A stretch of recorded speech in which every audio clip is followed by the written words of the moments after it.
pushing away from him. That girl who sat with us at lunch yesterday, what's she doing here?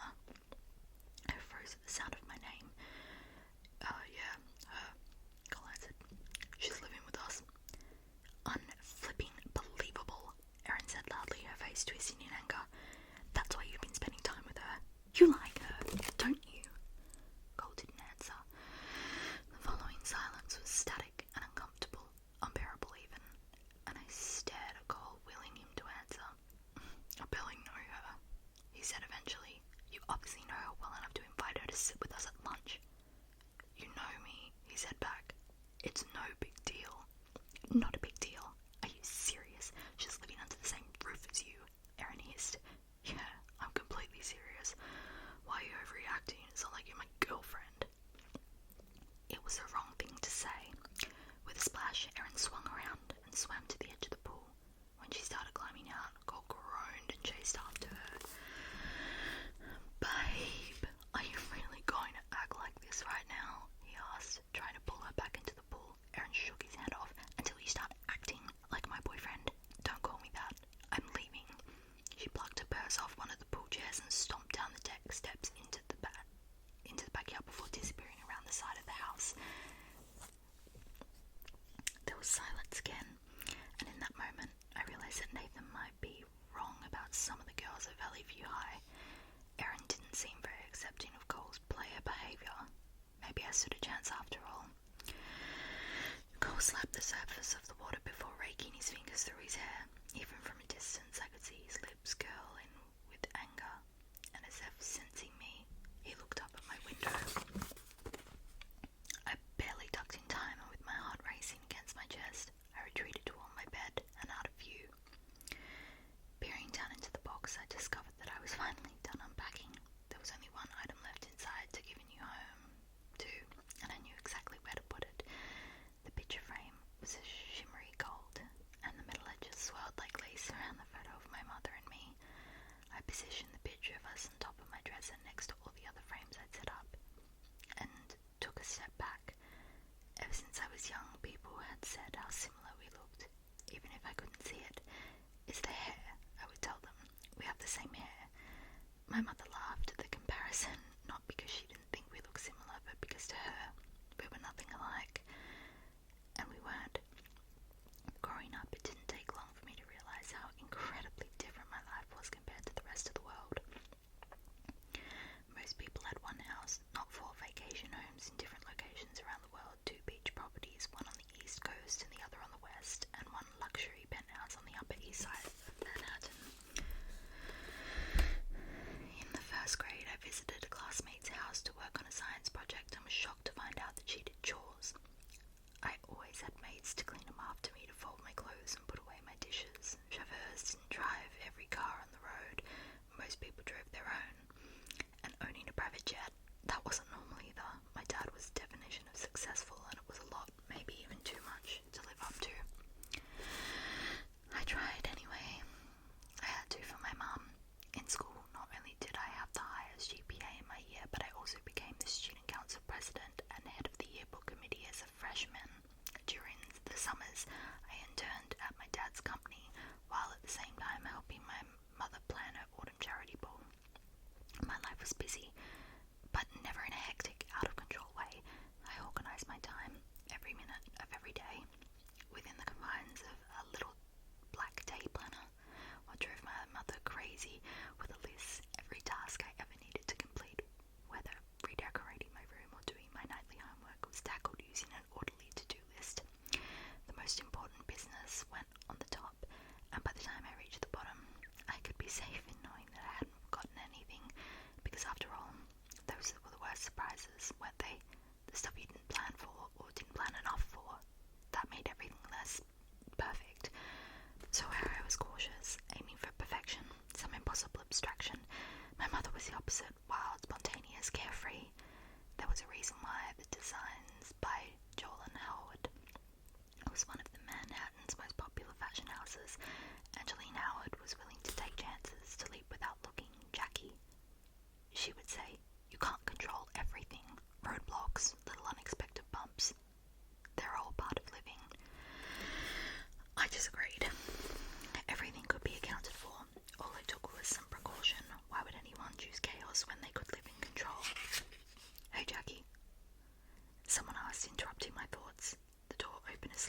just enough for me to make out Alex in the hallway.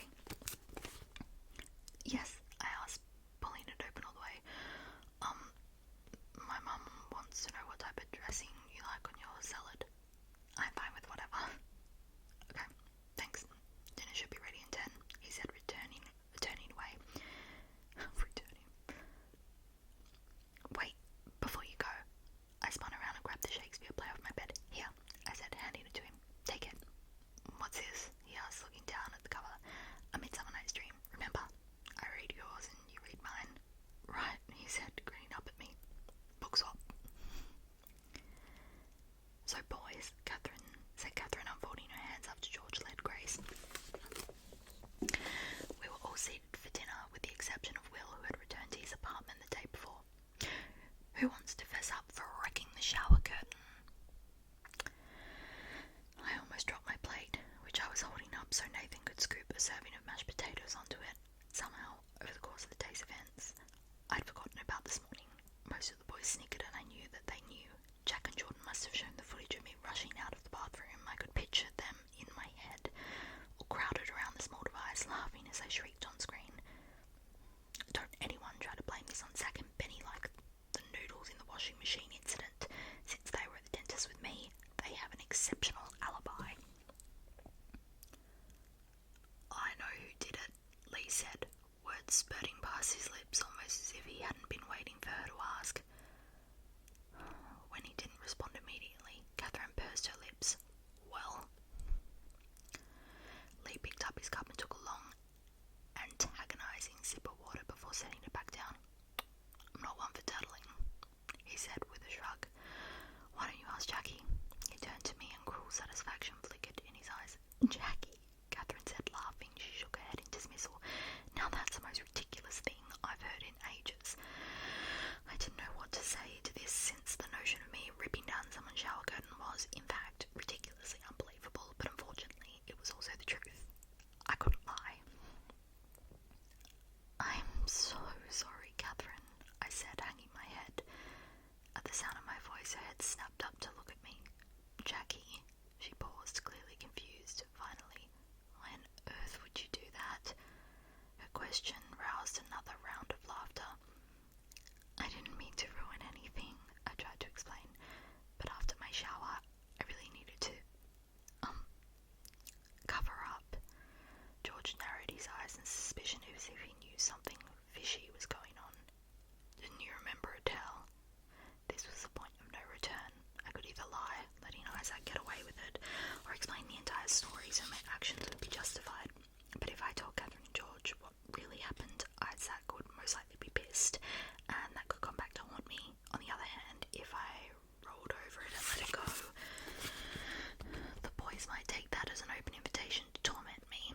I risked a quick glance at Isaac. His lip twitched as he stared back, daring me to challenge him. I turned back to George. Isaac took it, I said, the accusation rushing out of my mouth. And my clothes. He took those too. It took George a moment to react, his jaw clenching and unclenching as he processed my words. What? He finally roared, his chair flying back as he shot up from the table. 2 seconds later, Benny did the same. What? He shouted, shoving back his own chair and mimicking his dad. Next to him, Zach started to laugh while Parker pointed her finger at her cousin and taunted, somebody's in trouble. George ignored all three and turned his rage towards Isaac. You stole her towel. You went into the bathroom while she was showering. Whoa, Uncle G, that's not what happened, Isaac said. From the look on his face, I knew he was starting to regret his actions this morning. I swear, boy, if you're lying to me. I'm not, I promise, Isaac responded, feigning innocence. I could have kicked him. That's not true, I said, my voice high. Isaac said he bet Cole $5 that I would rather miss school than come out of the bathroom naked. They were going to leave me trapped in there and go without me. Cole threw his hands up in the air. Hey, don't drag me into this. I've got nothing to do with it. Glancing around the table, George gorged everyone's reactions, which ranged from Alex's high eyebrows to Danny's blank face. He looked like he was physically holding himself back. His hands, which were gripping the edge of the table, had gone stark white. George, Catherine whispered softly, putting her hand over his. He glanced down at her contact, and somehow voice out of his mouth. "With your colourful record, Isaac," he said at last, trying to keep his cool, "I have a hard time believing you." "He's telling the truth," Lee said, coming to the aid of his brother.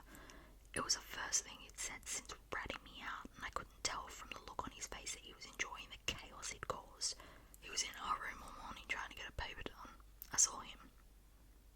"Yeah, right, Isaac doesn't care about homework," Nathan started, but Lee elbowed him in the side and then he shut his mouth. "Can anyone verify either Jackie or Lee's story?" Catherine asked. Zach and Benny raised their hands and she sighed. "Can anybody else, someone who wasn't at the dentist, tell me what happened?" As I looked around the table trying to find a friendly face, none of the boys would meet my eyes. Even Nathan ignored me. His mouth was pressed tight into the smallest of lines, and he concentrated on stabbing a few stray pens rolling around his plate. Peas, not pens. With a fork. For the first time since I arrived at the Walters' house. For the first time since I arrived at the Walters, the house was deadly silent, and I realised no one was going to stand up for me. "Catherine," I said, adopting my father's business-like tone, "I'd ask Jack and Jordan what they know, or rather, what they caught on camera. I'm sure that will help resolve the issue. If you don't mind, I'd like to be excused." Without waiting for an answer, I stood up, threw my napkin on the table and walked out of the kitchen. When Catherine came to apologise for her boy's behaviour later that night, she found me sitting at the window still, staring out into the backyard. By then it was dark. I could only see slivers of moonlight reflecting off the pool, and the grass beyond the deck had been swallowed up by the shadows as if it never existed.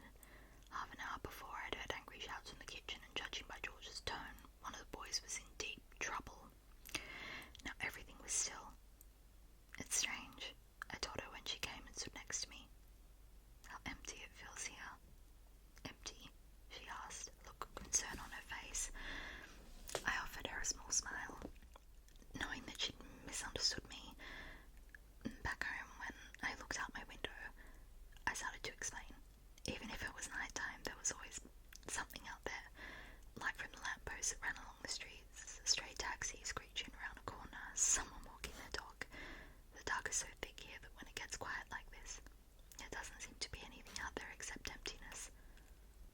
"I suppose our nightlife is a bit more subtle," Catherine said, looking out the window with me. We both felt quiet then, and I focused on the darkness. Every once in a while I could make out the yellow blink of a firefly, but the glow would vanish like it had never been there, and I was left with the feeling that my mind was playing tricks on me. "Jackie," Catherine said after a minute, "I'm sorry about how my boys treated you this morning and at dinner. It was completely unacceptable." There was nothing for me to say back to her, so I nodded my head. Upon my suggestion, Catherine had confiscated the twins' camera and gone through the video clips. Not only had they caught me rushing out of the bathroom in the curtain, but the twins also recorded Isaac picking the lock on the bathroom door and stealing my clothes, so he had been caught red-handed. She apologised again, promising that everyone involved was being punished.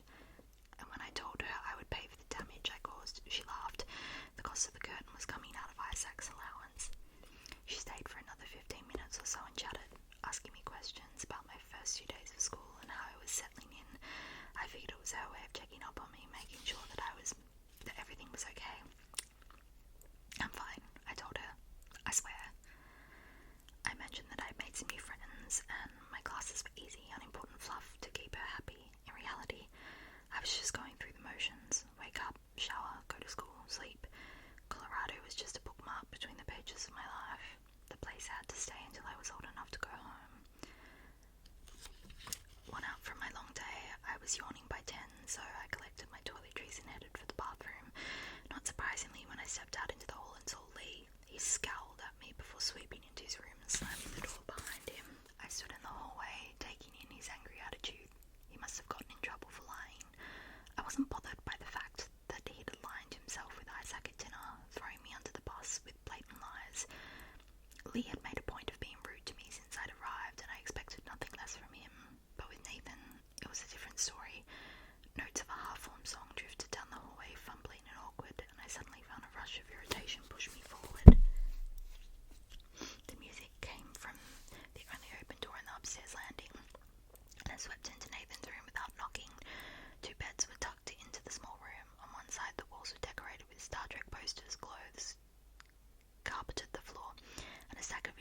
next to the computer almost reached the ceiling. The other side, Nathan's half, was clean and simple, with only a music stand stationed in the corner to indicate it was his space. He was lying on the bed closest to the door, eyes closed, his fingers slowly pressed over the strings, passed over the strings of his guitar as he worked out a song. "Why didn't you say something?" I asked, hurt flooding through me. We'd only known each other a few days, and I felt betrayed. Nathan was supposed to be my friend in the house. He was the only one who'd run with me the past 2 mornings, his constant chatter keeping painful thoughts of my family at bay. The one who walked me to class so I wouldn't get lost, and the only person who warned me about Cole, his own brother. Nathan lifted his head and peered at me over the top of his guitar. When he saw me standing in the doorway, he sat up. "Jackie, he started as if he was about to give me an excuse. Then he shook his head and started over. "Look, I'll tell you straight up. We have this thing between us kids where we agreed to never tell on each other. If we ratted each other out for every little thing someone did, we'd be grounded permanently, as in forever. But how was I supposed to know?" I complained. "Well, the world is really upset about some agreement they didn't even tell me about. I felt like someone had punched me in the gut. Nobody told me the rules. I just didn't want your mum to be bad at me. It's stupid." He agreed with me. "But so are most of my brothers. So Isaac and them, they're mad at me." I hooked my arms across my chest, trying to convince myself that everything would be fine. "No, I don't know, maybe." He put his hand through his hair. A long sigh hissed out of my mouth. "That's completely unfair. Trust me, I know." "So how long do you think they'll be pissed?" I asked quietly. "I don't know, a week maybe," he said somewhat uncertainly as he gave me a sideways glance. "I can try and talk some sense into them." "Thanks, Nathan," I said, tucking a stray piece of hair behind my ear. "That would really mean a lot." I wanted to tell him that it was stupid that he even had to put in a word for me, but I knew it was no use. If there was anything that I'd learned about the Walter boys so far, it was that they were unpredictable. I couldn't force my tight, neat world everywhere. They lived by their own strange set of rules, and somehow I was going to have to learn to work within those boundaries and still strive for perfection. Oh, I have an itchy nose. Back in my room, I found Cole standing next to my dresser, studying the different picture frames I'd arranged on top. "Who's that?" he asked, staring down at my sister in the way most boys did. Lucy was flawless. There was no other way to describe her. She could roll out of bed in the morning, her long, straight black hair looking as if she'd just stepped out of the salon. I never once saw her put on makeup. She didn't need to. Her skin was always porcelain smooth, with a natural pink blush over her cheeks, but it wasn't just Lucy's beauty that made her so astonishing. She was a natural when it came to modelling, and for that reason my mother loved her. Lucy always knew just the right way to move her body, a slight turn of the neck or curve of the leg, to create the most dramatic pose. Her eyes always shined as if they were flirting with the camera, and her smile was big and bold. In my mother's eyes, Lucy was a dream, everything a fashion designer could want from a daughter. We were only a year apart, and I still looked at her in a "you're so big and wise" sort of way, like freshmen do seniors on the first day of high school. Maybe it was because everything she did was so natural, as if she had been born knowing something that the rest of us didn't. Each year after my birthday, we would be the same age for exactly 11 days, and each time I would think, "This is it. I'm finally going to feel as old and as smart as Lucy." Somehow I would suddenly know all the things she did, and then my mum would notice me too. But then Lucy's birthday would come, and she would magically skip ahead 5 years, 15 going on 20, always out of my reach. In my heart, I knew she could never be like my sister. We were just too different. She was like her mum, carefree and personable, while I was like her dad, calculated and serious. I don't remember when I came to that conclusion, but I realised that if I could be as successful as my dad, my mum would start to love me the way she did Lucy. After all, she fell in love with him even though they were opposites. That was the start of my obsession with being perfect. If I was going to have the kind of career that my father did, there was no room for mistakes. I started planning out my life. First, I would graduate as valedictorian of my class. Next, I would attend Princeton University university, same as my father, an intern with a top New York corporation. Then I could start working at my father's company, my rival legacy. I dropped my toiletries on the desk. Lucy, she's my sister. Fully expecting some inappropriate remark about how bangable she was, I was caught off guard when Cole set the frame back in its place and replied, "You look like her." Thanks. It was the nicest compliment that someone had paid me in a long time. Not because Cole thought I looked like my sister, who was one of the most beautiful girls I knew, but because it made me feel like I was carrying a part of my sister with me. Cole turned to face me, not even noticing how much his words had affected me, softening my aching heart, even if it was only by the slightest bit. But then again, maybe he did know. He was clearly aware of how girls acted around him all of the time, and perhaps he was good at picking up on sudden changes in people, like shallow breathing and twitching hands. Either way, he didn't hint at it. "Just wanted to check on you," he said, heading towards the door. "Make sure Isaac or Lee didn't kill you or anything." I nodded my head to indicate that yes, I was still breathing. "Nathan told me about your guys on a code or whatever. He called it," I told him, my voice low. "I didn't know. I only wanted to clarify to your mum what happened, but Isaac just..." "You don't have to explain yourself, Jackie," Cole said flatly. "If I were in your position, I would have done the same thing." "So you guys won't be giving me the silent treatment then?" "I'm not. Nathan clearly isn't either," he said, heading toward my bedroom door. "It'll be fine. Just remember the rule in the future." "Okay," I said, nodding my head. "Thanks." "No, I should be the one thanking you." "For what?" "For surprising me." "Surprising you?" Cole smirked. "I fully expected I would have to fork over those $5 to Isaac. I'm glad you're not as predictable as I thought." He shut the door and I couldn't process what... he shut the door before I could process what he said. When he was gone, it hit me. Cole had known about the bet all along. And that's the end of chapter 5. Thank you so much for reading with me, you guys. Let me know if you enjoyed chapter 5, and if you're looking forward to chapter 6, give me a thumbs up. I should be filming chapter 6 this week. I always say that and I never do it, but I'm going to. Thank you so much for joining me, and if you like my videos or resonate with them or want to hear more of the chapters,